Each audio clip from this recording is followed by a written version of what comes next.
tayo po ay magluluto na naman ng pinakbet. Siguro mula nung nag-YT ako, baka pang-sampu na ito na ipapakita ko sa inyo.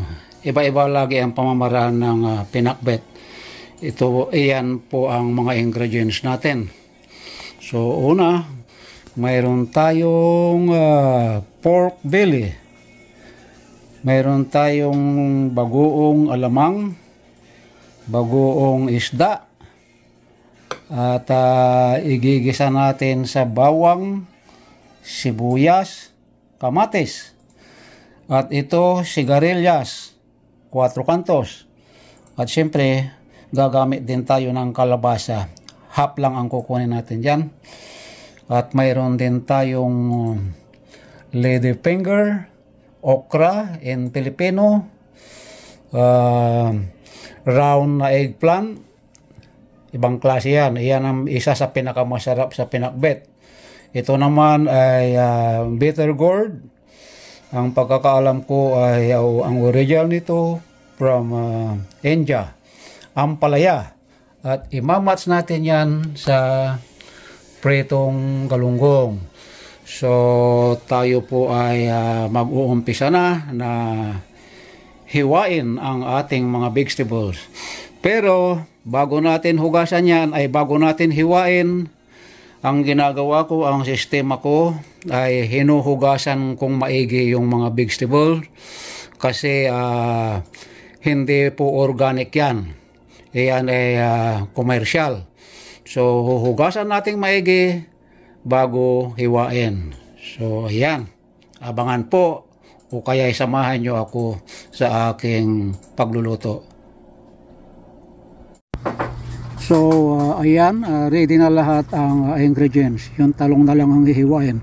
Ito, isasangkot sa natin yung pork belly hanggang sa maging tostado siya. Palalabasin natin sa sarili niyang mantika, kaya hindi tayo gagamit ng cooking oil. Ayan po, nagmamantika na. Pagka katulad yan, nagmantika na, ilagay na natin yung bawang, garlic, 8 cloves of garlic.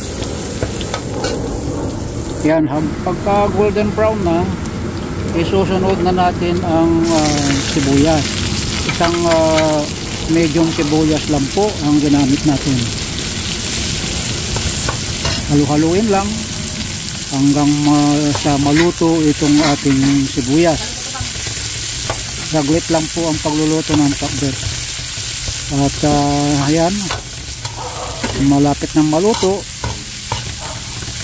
ihalo na rin yung pork belly. Okay, so ilagay na natin ang kamatis. At saglit lang po yan ang kamatis. Lulutuin lang natin ng mga 2 minutes yan mula sa oras na ito. Hiniwa ng maninipis para madaling lutuin. Yung takpan natin, pagkaraan ng 2 minuto, ayan na, naluto na yung ating kamatis.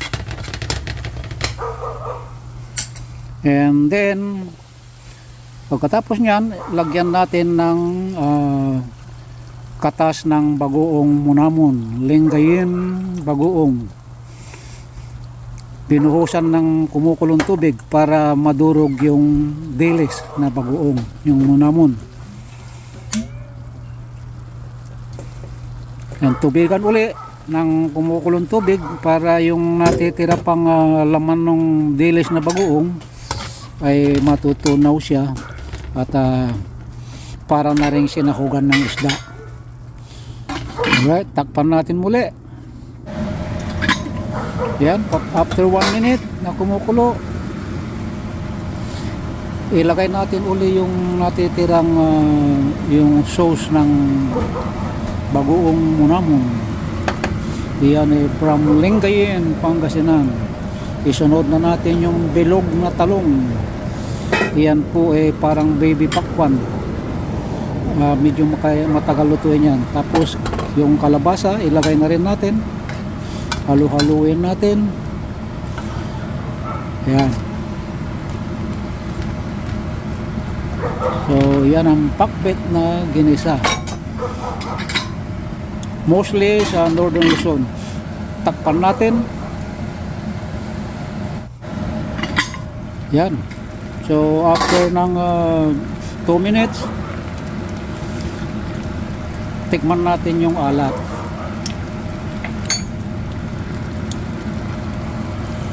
Ngayon, lagyan natin ng isang kutsarang bagoong para lalong templado, completos recados na pinakbet. Yeah, ganyan lagi ang style pag sa Pangasinan. Sunod na natin yung ampalaya. Iyan ang maganda sa pinakbet. Bali, tatlong mahaba po yan ang ampalaya. So, haluin natin. Sandali lang po ang magluto ng pinakbet.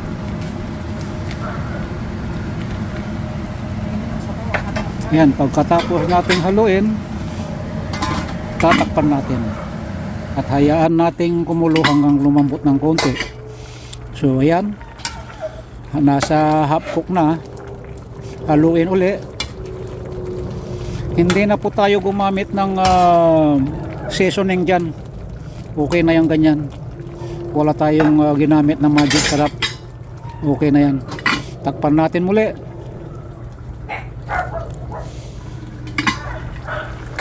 Ayan, after 1 minute, ilagay na natin yung sigarilyas.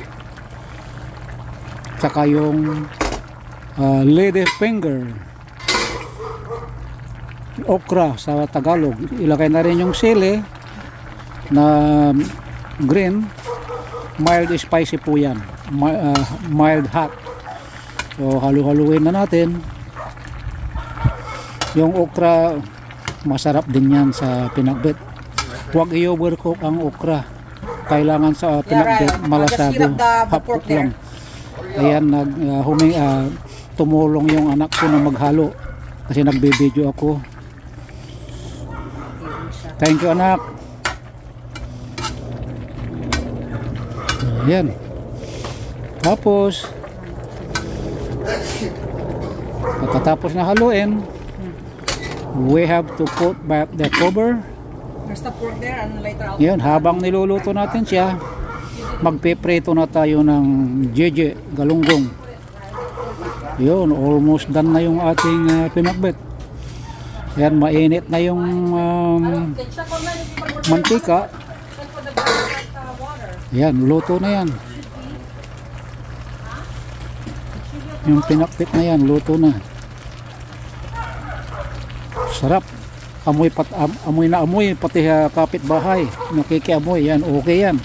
Thumbs up kayo mamaya, ha.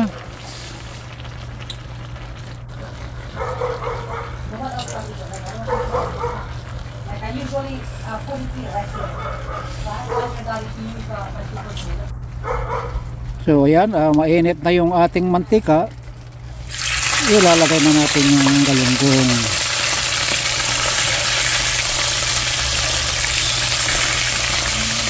Ayan, siguradong ubos na naman ang kanin nito. Taob ang kaldero.